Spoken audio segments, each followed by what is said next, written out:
ज्ञानोबाराय बोलतात, माझ्या जीवीची आवडी पंढरपुराने येईन गुढी. असते वचन लाखो वारकरी पाळतात आणि आनंद ते पंढरपूर चालतात. संतांच्या वचनात ताकद असते. आमची वचनं कोण पाळतं? संतांची वचनं पाळावीच. हे वचन ज्ञानोबारायांचं की मी ही गुढी पेलवणार आणि आजही ती पेलवली जाते. ही ताकद परमात्मा देतोय, पण हा ते देतोय याची जाण करण्यासाठी संतांचा आणि आमचा सहसंबंध पाहिजे. हा तो करतोय.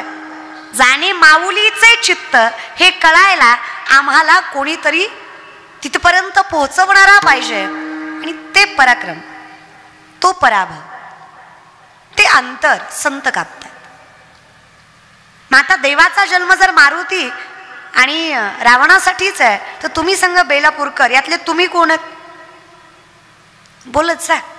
एक काम करा, कीर्तन झाल्यावर माझ्या पाकिटातलं थोडं थोडं देते तुम्हाला, पण बोला. हा ना, तुम्हाला वाईट वाटायला असं हिनं घ्यायचं ना आम्ही बोलायचं, देते बाबा पण बोल. हा ना, बोलत जा हो माय बापा. हो माय बोलायचं ग, अधिकार आहे तुमचा, घर आहे हे तुमचं, माहेर आहे तुमचं, देवाचं दार म्हणजे. आणि काय भाग्यवान माणसं तुम्ही बेलापूरकर. माझ्या ज्ञानोबारायांसारखी संजीवन समाधी तुमच्या संतांनी तुमच्या या ठिकाणी या मातीमध्ये घेतली. अहो इथे संजीवन समाधी तुमच्या गावात असणं हे तुमच्यासाठी सगळ्यात मोठं सद्भाग्य आणि सगळ्यात मोठा सोहळा आहे. भाग्यवान माणूस आहेत तुम्ही. संजीवन समाधी म्हणजे साधी गोष्ट नाहीये, त्याला माणूस योगी लागतो. समाधी घ्यायला कुंडलिनी शक्ती जागृत करावी लागते. ज्ञानोबा ज्ञानेश्वरीमध्ये सांगतात, शरीरामध्ये 72,000 नाड्या, 24 नाड्या प्रधान, 3 नाड्या प्राणवाहक, इडा, पिंगला, सुषुम्ना, यातनं माणसाचा प्राणवायू वाहतो. पूरक, रेचक, कुंभक, श्वसनाचे 3 प्रकार, ज्याच्यावर ज्याचा अधिराज्य आहे. 3.5 वेळे गमसली कुंडलिनी शक्ती बिंबीच्या देटापासनं षडशस्त्राचं भेदन करत ब्रह्मरंध्रात जाऊन मिळते. त्यावेळेस माणसाला समाधी लावायची ताकद निर्माण होते. काही नाही, हरिमुखे म्हणा, सगळ्याचा अर्थ एवढाच होता. जमणार आहे का आपल्याला? मग जे आपल्याला जमलं नाही, जे ज्यांना जमलंय, अधिकार त्यांचा देवांचाच आहे ना. पण भाग्यवान आहेत तुम्ही. अहो हेवा वाटावा तुमच्या जीवनाचा. 1.5-2 तास पार केलं की आळंदी, 2 तास पार केलं की देहू. बर किती भाग्यवान. इतके समृद्ध असणार, पाणी चांगलं, निसर्ग चांगला, जमिनी चांगल्या, पैसा चांगला, एवढं सगळं चांगलं आहे. मग थोडा तोंडावर आनंद ठेवा ना. एवढं देवानं चांगलं केलं ना तुमचं. जर आमच्याकडे येऊन बघा, नुसतं फकाट आहे तरी आम्ही हसतोय. काळजी नाही ना. या कधी पश्चिम महाराष्ट्राच्या तिकडल्या मराठवाड्याच्या भागाकडं, अहो लोक करून खातात पण खुश असतात. तुम्हाला एवढं दिलं देवानं तरी दिलं ना बाबा, कौतुक तर ठेवा त्याचं, दिलंय त्याचं. हा देवानं दिलं याची जाण ठेवा. याच्यासाठी संत गरजेचं आहे. मग इथे अवतार काय? अवतार तुम्हा धराया कारण उद्धराया जन. ज्ञानोबारायांनी लोकांचा उद्धार केला यात नवल नाहीये. ज्ञानोबारायांनी रेड्यामुखही वेद बोलवलाय आणि ज्ञानोबारायांनी जडभिंतही चालवली आहे. उद्धराया जन, जड, जीव तिघांचंही कल्याण संतांच्या माध्यमातून आहे. देवाच्या अटी आहेत. देव एकतर भक्ताचं करतो, नाही तर राक्षसाला तारतो. पण आम्ही दोन्हीतले नाही ना. आम्ही धड मारुती नाही, धड रावणही नाही. मारुती इतके निष्ठावंत भक्त नाही आणि रावण इतकंही आमचं काय वाटुळं नाही. चांगलंय. मग काय, आम्ही या संसारिकातले आहोत. आमच्यासाठी संतांचा अवतार आहे. अर्थात त्यांना आमचं सर्वस्व कळतंय. त्याचे सर्वस्व ही पाप पुण्य सुख दुःख सगळं साहतायत. अधिकार तिथपर्यंत पोहोचवायचा. सत्य काय आहे तर सांगायचा. कारण माणसांचं कसं आहे, तुका म्हणे कैसे आंधळे हे गेले विसरून. लोक देवाला विसरत नाहीयेत, लोक खऱ्याला विसरत आहेत. शेंदरी हेंदरी दैवते मांडणारी माणसं आहेत आपण. इतकं अवघड आहे आपल्याकडे परमार्थाचं. देव सुद्धा प्रचारावर आहे. ज्या देवाचा प्रचार जास्त आहे त्याला गर्दी जास्त आहे. आमच्याकडे माणसांवर देवाची प्रतिक्रिया दिली जाते. जिकडे मोठी मोठी माणसं जातात तो देव मोठा आहे म्हणे. अरे माणसांनी देव मोठा होतो का? इकडे सेलिब्रिटी जास्त जातात मग तो देव मोठा, असं नसतं ना. उच्च नीच काही नेणे भगवंत तिष्ठे भाव भक्ती देखोनिया. जर देव भक्तात भेद करत नाही तर तो स्वतःत कसा करेल? पण लोकांचा एक बघण्याचा दृष्टिकोन आहे. जो महाराज फॉर्च्युनर मध्ये आला तो हुशार आहे, चलत आला तो मूर्ख आहे. थोडं सोपं सांगू काय, आपला आंगाऱ्यावर विश्वास आहे पण बुक्यावर नाही. ते शाण्यालाच कळलं. येथे कळायला तुका म्हणे येते पाहिजे जातीचे. आमची अवस्था कशी आहे माहिती आहे?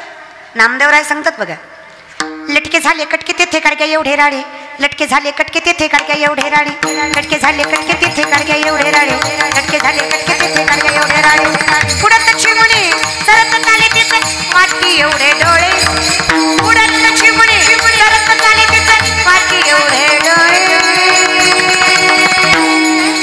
लटके झाले कटके तेथे काडक्या एवढे राळे, लटके झाले कटके तेथे काडक्या एवढे राळे, लटके झाले कटके तेथे काडक्या एवढे राळे, लटके झाले कटके काडक्या एवढे राळे. लटके झाले कटके तेथे काडक्या एवढे राळे, लटके झाले कटके तेथे काडक्या एवढे राळे. नामदार सांगतात काय खोटे कुटाने झाले. काय झालं? उडत चिमणी सरत चाले तिचे वाटी एवढे डोळे. कुणाचे? बेलापूरकर. तुम्ही मुद्दाम करताय का? तुम्हाला माझी जिरवायची का? माणसं मुद्दाम करतात. बोल म्हणल्यावर बोलणार नाही, हसू आल्यावर हसणार नाही, टाळी वाजव म्हणलं वाजवणार नाही. ती कीर्तन झाल्यावर म्हणणार लय पोरगी बोंबलत होती, लय ज्ञान शिकवित होती, आख्या मंडपानं ऐकलं, पट्ट्यानं ऐकलंच नाही. ॲटिट्यूड. कशासोबत खाता दादा? अहो 7 कोटी घरं आहेत सोन्याची. कोणाची? रावणाची. किती? 7 कोटी. Not a joke. हा तुलसीरामायणामधलं वर्णन आहे. एका घराची एक चौकट 22.5 क्विंटल सोन्याची आहे रावणाची. एका घराची एक चौकट. बेलापूरकर गेल्या वर्षी धोंड्याच्या महिन्यात अर्धा तोळा घातला सासऱ्यानं, तरी बायको महिनाभर स्टेटस ठेवत होती लाडाचा जावई गेला सासरवाडीला. महिनाभर अर्ध्या तोळ्यावर 22.5 क्विंटल. Think about it. 2250 किलोची एक चौकट आहे. किती गरीब घर असलं 3 ते 4 चौकटी घराला असतात. 3.5 ते 4 हजार चौकटी असणार एक घर रावणाचं आहे. अशी 7 कोटी घरं सोन्याची आहेत. ज्या घराची एक चौकट 22.5 क्विंटलची, 3.5 ते 4 हजार चौकटी असणार एक घर, अशी 7 कोटी घरं. कशाची? सोन्याची. 80,000 बायका, 1 लाख पोरं, 1.25 लाख नातू. मी तर म्हणते खासदार केला उभा पाहिजे होता, बिनविरोध आला असता. नको नको, कधी कधी घरातले पण फुटतात. नाही नाही, मी बिभीषणाचं सांगते महाराज, तुम्ही भलतीकडे नेऊ नका. अवघड असतं. माणसं आपली आपली सोबत पाहिजे. परमार्थ काय शिकावा माहिती? शाला नाती कळत नाही ना, त्याने फार परमार्थाच्या फांद्यात पडू नये. सक्का होता विभीषण रावणाचा, सोबत नव्हता. विनाश झाला रावणाचा. सावत्र होता रामाचा लक्ष्मण, पण वनवासालाही सोबत होता. रामाचा विजय झाला. ही नात्यांची ताकद असते. नाती सोबत पाहिजे. टाळ्या वाजवू वाटल्या तो वाजवीत जा. असं काही जीएसटी नाहीये सरकारचा, त्याला मोफतच टाळ्या तरी महाराज वाजवायच्या. तुम्ही वाजवत नाही असं नाही, वाजवताय, पण माझ्यावर उपकार केल्यासारखी टाळी वाजवताय. तुमची टाळी कशी माहिती आहे बेलापूरकर? हा दर्गे दर आली वय, दर्गे दर आली आमच्या गावात, दर्गे दर दर टाळी पाहिजे तुला, दर्गे आली वय, दर्गे दर. हा तिथे दिंडी सोडून आली वय गे, दर दर दर. तिकडे वारी चालली, तू इकडे आली वय, दर्गे दर टाळी पाहिजे तुला, दर्गे. असली टाळी आहे तुमची.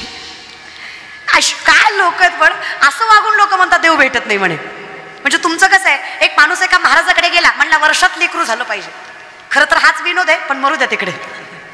माऊली सांगतात जयाचे आहिक धड नाही, तयासी परित्र पुससी काही. तुम्ही काय विचारताय, कोणाला विचारताय, हेही तुम्हाला साधं कळत नाही. हे कळण्यासाठी जाणे माऊलीचे. जे मला कळत नाही, जे जिला कळतं तिच्या सान्निध्यात मी असावं, तिचं माझ्यावर, माझं त्याच्यावर प्रेम असावं. हाच तर परमार्थ आहे. कारण माझं मला कळत, म्हणून तर गोमटे ते करा माझे भार ओझे. मला माझं कळत नाहीये, म्हणून आम्ही संतांना विनंती करतोय, गोमट म्हणजे चांगलं.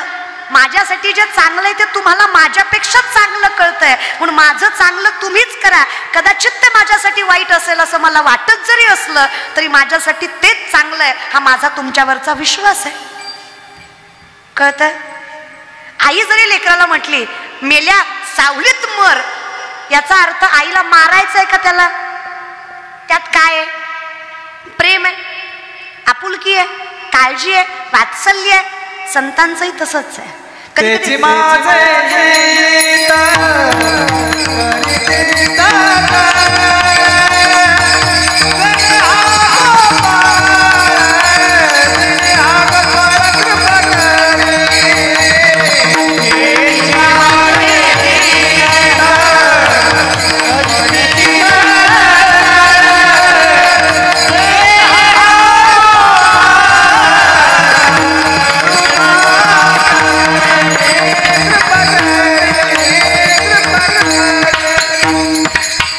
तो चुकलं तरी संतांच्या सानिध्यामुळे मला त्याच्या जवळ करणार आहे. संताची संगती मनोमार्ग गती आकळावा श्रीपती येणे पंथ. बर हरिप्राप्तीशी उपाय धरावे संतांचे ते पाय. त्याच्यापर्यंत पोहोचायचंय ना. खरंही त्यांनाच कळत आहे. पण आमची अवस्था आहे, महाराजाकडे गेल्यानं वर्षात लेकरू मागितलं. तुम्ही जागेवर आहेत ना.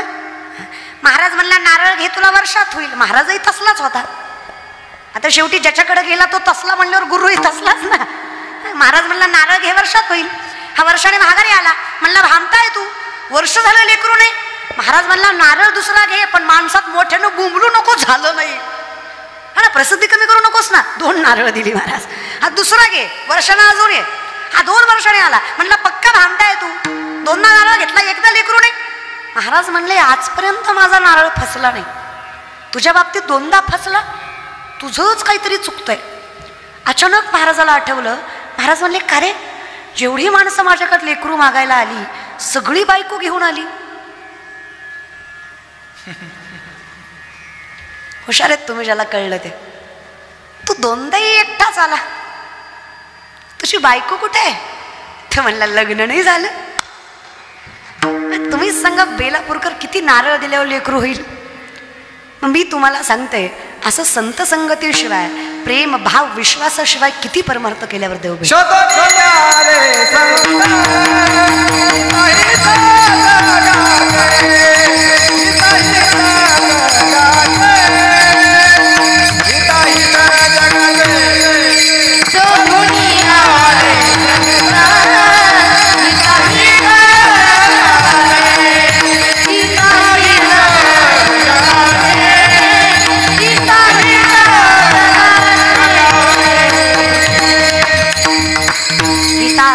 जनाच आहे.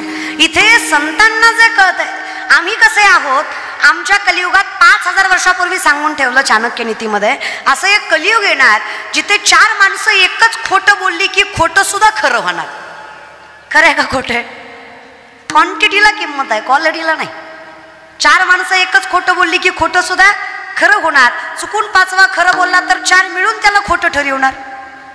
मग अशा या जगात असा कोणीतरी पाहिजे जो प्रसिद्धी याच्यापेक्षा सिद्धता, जो सामर्थ्याने भक्ती नामचिंतन याच्यापर्यंत पोहोचवणारा पाहिजे, जो स्वतःचं कौतुक करणार नाहीये, जगाच्या मालकाचंच आहे. आता तुम्ही सांगा ना किती अवघड आहे. एखाद्याच्या घरी जावं, त्याच्या सोप्यावर बसावं, ते सोप्याचं पांगच फेडतंय. नाही, आम्ही ज्यांच्याकडे गेलतो ते चांगले होते दादा महाराज. एखाद्या श्रीमंताच्या घरी जावं, त्याच्या सोप्यावर बसावं, ते आपलं काही ऐकत नाही, त्याचंच सांगतं. महाराज मी याचा अध्यक्ष, त्याचा उपाध्यक्ष, त्याचा सचिव, त्याचा चेअरमन, त्याचा सरचिटणीस, माझं साहेबाचं लय जमतं, ताटल ताट लावून बसतो आपण साहेबाच्या, ना आपली बायको लय मोठ्याची. हान बघा आम्हाला. आता हानतो का काय येड्या? अरे किती करशील. बरं मी काय म्हणते, काही गरज नाही रे जगाने कौतुक. नावट मी तर म्हणते जगाने नावच ठेवावं. कुठल्या संतांना चांगलं म्हणले आजपर्यंत? जग नावच ठेवू द्या, काही नाही. तेजोनिया जन लोक आहेत ते. एवढा जरी सुंदर कार्यक्रम केला ना तरी अख्खं गाव चांगलं म्हणत नसतं. 2-4 तरी भाऊकीतले नावं ठेवणारच. ते हा त्याचं काय असते, पैशाचा उता आलाय कुठंतरी खर्चायचाच. लोक आहेत रे ती, लोक आहेत ती. या लोकांचा विचार करून चालतच नाहीये. लोक गोरी बायको केली तरी म्हणणार बाई ग याला बरी दिली, आणि काळी बायको केली तरी म्हणणार आई ग याने बरी केली. मग काय ब्रह्मचर्य ठेवती का त्याला? अरे बायको तर करू दे, बाकीचं मरू दे. लोक आहेत रे. संतांनी नाही विचार केला, आम्ही नाही करायचा. लोक जैसा होक धरिता धरवे ना, तुकोबारायांचं मत आहे. माझ्या लोकांचं तोंड म्हणजे बकरी, अजून काय अशुद्ध बोलावं. चालतंय या विषयाकडे. मग आम्ही विचार नाही करत. आमच्यासाठी तू. मग कोण काय म्हणतंय, हे खरं खोटं म्हणताय का, समाज काय विचार करतोय, नाही. आमच्यासाठी सत्य तू, सत्य तू, सत्य तू विठ्ठला. तुझ्याशिवाय काय नाहीच आहे सत्य. विठ्ठल कुळीच दैवत, विठ्ठल वीत गोत चित्त, विठ्ठल माय बाप चुलता, बहीण बंधू भ्राता. तुकोबाराय सांगतात सर्वस्व. ज्ञानोबाराय म्हणतात तू गुरुबंधू पिता, तू आमुची इष्ट देवता, तूही सदा रक्षदा आपदी आमुते. रक्षदा रक्षण करणे आपदी संकट. माय बाप बंधू बहीण सगळं बोलून तूच जर रक्षण करतोस तर आम्ही परक्याला मानावं तरी का? मग हे सगळं सांगणारे संत आहेत ज्यांना हित कळतंय. हित चांगलं, योग्य, सत्य कळतंय. मग संत सांगतात अर्थात आमच्या हिताचं जर तुम्हाला कळतंय तर तुमच्या चरणावर मस्तक आहे. इथे सत्य एकच आहे, मृत्यूलोकी एक नगर त्याचे नाव पंढरपूर.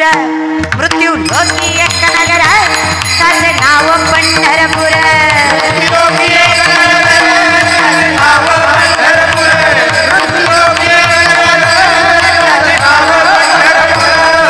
तेथील मोकाश उभासे विठ्ठीवर.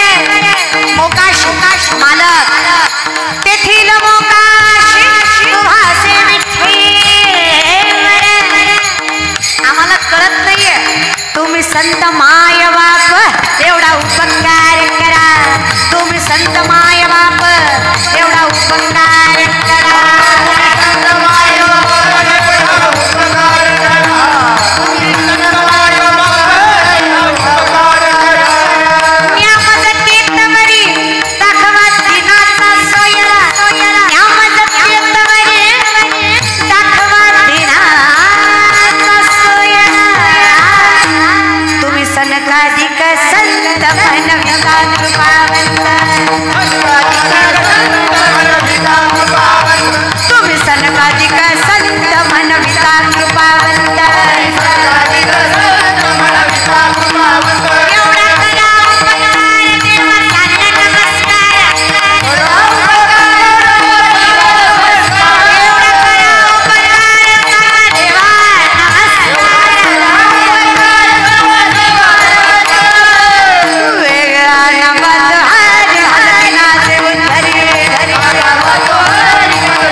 पोचवू शकताय म्हणून तुमच्याकडे विनवणी आहे.